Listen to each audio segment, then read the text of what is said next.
Alright guys, I know it's been a long time, but we're finally back.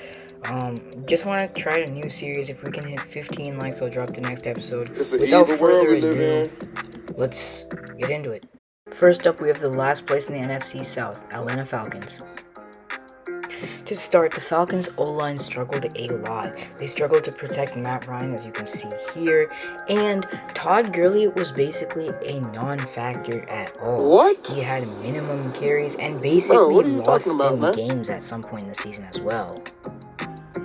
In my opinion, the Falcons' receiving attack was fine. Matt Ryan did everything that he could, even though he was put under an immense workload because of a garbage offensive line. Hayden Hurst, Julio Jones, Calvin Ridley, they all popped off this season. In my opinion, they needed a true number 3 wide receiver, and yes, they got Russell Gage. This was amazing. They really found talent in him this year. And Julio, I hoped he does better next year, because that would really help the team. Now, on the defensive side of things, I have a bit to talk about. The young corners like AJ Terrell really messed up at some points in the season. Obviously, they're still young, but they could not catch anything. Even I could catch that, and I'm garbage. But due to this, they need to upgrade the secondary. The loss of Keanu Neal also was a major impact. But in my opinion, if they draft maybe an offensive stud, maybe they could trade for a better corner or defensive back. And Deion Jones, man's a beast. He will always be a beast. He played great this year. He had so many interceptions. And then finally, we have, as I mentioned earlier, secondary. They were letting up so many downfield passes. Hopefully they can improve next year. Now here we have the best kicker in the NFL. If the Falcons don't re-sign this man to a freaking 10-year contract or something, I'm done. Because he was making everything this year. Now here we have the NFC South's second worst team, the Carolina Panthers. Just to fully point this out, Thomas Davis Sr. retired, rip. Greg Olsen, gone, rip. Yeah, sad. Let's face the truth here. Teddy Bridgewater, not a franchise quarterback. They need to draft or trade for one ASAP, or they're gonna lose. Now on the other hand of things, DJ Moore kept the receiving attack alive. So did Curtis Samuel. They played great even though Teddy Bridgewater played kind of garbage. Now the other sad thing about the Panthers offseason is that they failed to re-sign offensive tackle Tyler Matone. They franchise tagged him. This was a bad move in my opinion. He deserved a huge contract extension because he helped Christian McCaffrey and Mike Davis to succeed. That's why this rushing attack is one of the best in the NFL when healthy. In my opinion, they should try and draft a QB. Zach Wilson from BYU would be perfect here, but that's up to them. Oh, brother, this guy stinks! Now, I feel that this team is going to finish last place in the NFC South. This is not only because of their quarterback woes, but because of the defense. They were god-awful. They had a league best touchdown to turnover differential, but still, the secondary was so bad. Now, if the receiving core keeps this up, they're going to do great, but they need a better QB than Teddy Two Gloves.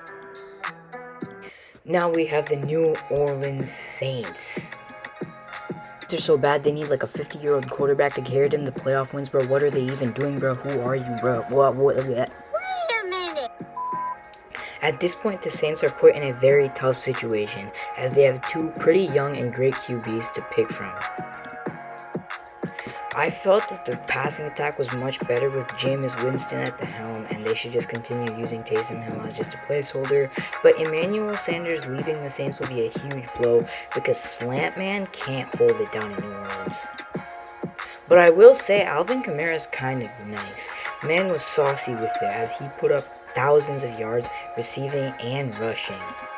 As I said earlier, Jameis Winston is a long-term answer for this team at QB, but it's their choice. Let's move on to the defense. This defense took many hits. Marshawn Lattimore is having contract issues. They let go of Trey Hendrickson. They let go of Sheldon Rankins. They need replacements on the defensive line and secondary fast, as they let go of Janoris Jenkins as well. Without Trey Hendrickson, they will take a huge hit on the defensive line. Same goes for Sheldon Rankins. I don't know if this team's going to be good. I personally feel that they will finish last in the division next year because of their just pure inexperience. Because Cameron Jordan, he's getting old too. He needs some help on the defensive line. Without an actual solid player there helping him, the defense will struggle a lot. In my opinion, this team has one of the most interesting scenarios in the whole NFL. Updates will be coming. Now we have the Tampa Bay Buccaneers. Okay, so obviously the defense is already stacked. They have great young rookies like Antoine Winfield. Now, they also signed every single person in free agency back. They signed Gronk, they signed Brady, they signed some more offensive linemen. They signed Chris Godwin and Shaq Barrett and Ndamukong, so they signed everyone. What is that? But the one crucial problem that we have on this team is center. They still have not re-signed Ryan Jensen, and his contract is looking kinda questionable. Now, the reason why I emphasize this as a big thing is that we all know that Tom Brady is old. If he gets sacked, this causes injury, right? And if Tom Brady gets injured, the Buccaneers are dead. If they don't have Ryan Jensen and a good left guard apart from Tristan Wirfs, as they do need backups, they will be screwed over. I personally see the O-line as a huge asset to this team, and if they don't have it, we'll see what happens. Now, I know that you guys will be surprised by this because, as many of you might already know, I'm a huge Tom Brady fan. I've loved him. I love how he plays. But I personally think that the Buccaneers will not win the Super Bowl next year. That's because we saw them struggle in the deep passing game, as you can see here. The safeties did struggle. Obviously, they got better in the year. But due to this struggle in the secondary, I don't know how they're going to fare. But I will tell you one thing. They're going to win the NFC South next year, and I can guarantee you that much. This is solely because of how Ndamukong Suh and the rest of that defense plays. Now, the Buccaneers are still missing many key players. Players like running back Leonard Fournette, as James White's now taken off the market. So, due to this, I am really questionable about them going to the Super Bowl because Leonard Fournette kind of showed up. But, yeah, like I said, they're not going to win the Super Bowl, but they'll go big.